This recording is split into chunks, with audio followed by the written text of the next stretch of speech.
welcome to your Nansera Wellness Happy Back Guide. I'm going to be showing you all the poses that are in the back guide, right from the first pose all the way to the last pose in that order. If you're new here, kindly subscribe and comment how is it going with your back guide. I would love to know. Without further ado, let's get started. The first pose we're going to do is going to be cat cow pose. So to do cat cow, you come onto all four, palms shoulder distance apart, knees hip distance apart. Option to tuck or untuck your toes, really doesn't matter. And then on the inhale, arch the spine, tailbone skyward, push the chest forward, look up. That's cow pose. And on the exhale, rounding chin to chest, pushing the palms into the mat, shoulder blades pulling away from each other, and that's cat. So doing one cow and one cat is one round.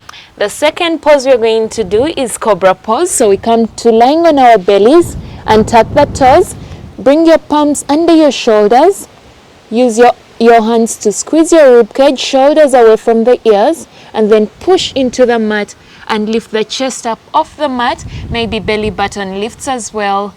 Try to keep your feet straight. Don't let them form a sequel like that. Don't let them fall out. So keep them straight and lift up.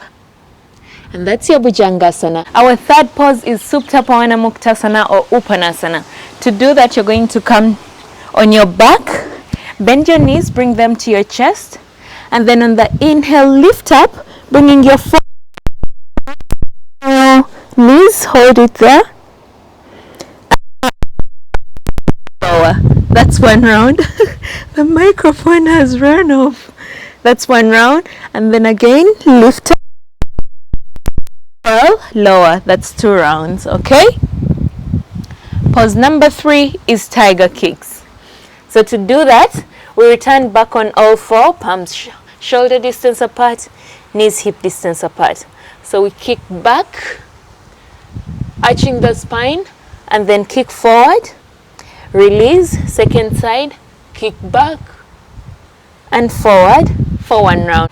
The next pose is a seated twist. To do a seated twist, we're going to sit with our legs straight out, and then from here we're going to bend the right knee, step the right foot to the outside of the left thigh, bring the left hand to hug the right leg, and the right hand goes back close to the spine.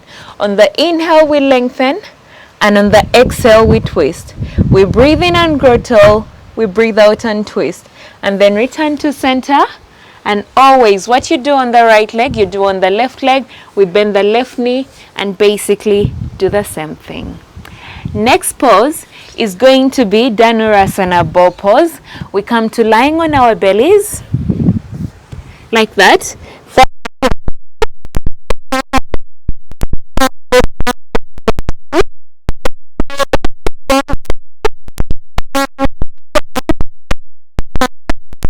Unable to reach, you can use a belt or a strap to wrap around your legs and you pull onto that. But if you're able to reach for your ankle joints, and from here you're going to lift your chest, squeeze the glutes and kick the legs up. That's your Dhanurasana. Alright? And then you hold it here for as long as recommended for the day. Beautiful.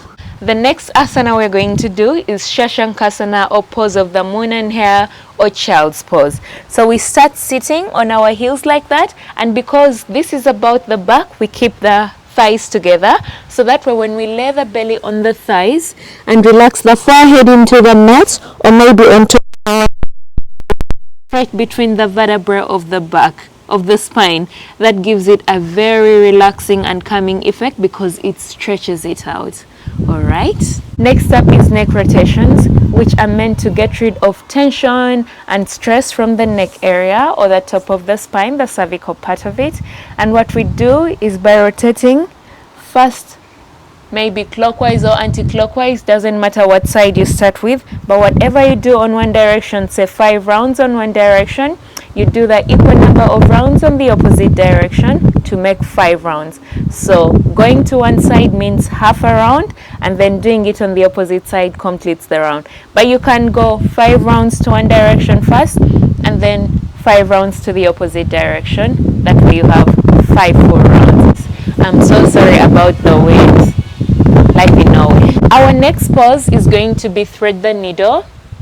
My God, so many Padmanasana poses. So thread the needle, you come onto all 4, palms are shoulder distance, knees are hip distance. I'm going to do with the right hand so you can see. So we send the right hand up, twisting, and on the exhale we thread it through the left hand. See if you can bring the shoulder all the way down. If not possible, you can use a pillow, and then option to walk the left hand forward, or maybe send it all the way up, or use it to hug your inner right thigh and open your chest up to the ceiling. Amazing. The next pose we're going to do is a bridge. So to do that, you come to lying on your back. See if you can graze for your heels. You don't even have to reach, it's okay. And then from there, you're going to squeeze the glutes and lift up. Bring your chest towards your chin, like that. And then when you lower, that's 1. Inhale, lift. Exhale, lower, and that's 2. Try to keep your knees together. Don't let them fall out to the sides, okay? The next pose we're going to do is a half puppy pose. To do that, once again, we come on all 4, and then we walk our hands forward while releasing the chin towards the mat, but we keep the hips stacked on top of the knees, so it's a straight line. And then from the waist upwards, we start stretching into the spine and release all the way down.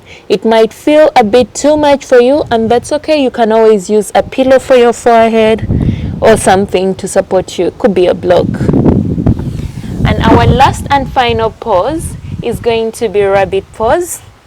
Again, we start here and then bring the forehead to the mat. Option to reach back and reach for your heels so you can roll back and forth like that, or maybe hug the elbows behind the thighs and move like that. Amazing.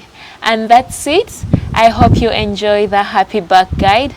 Please tap in here, let us know how it's going. Let's keep each other motivated, and namaste.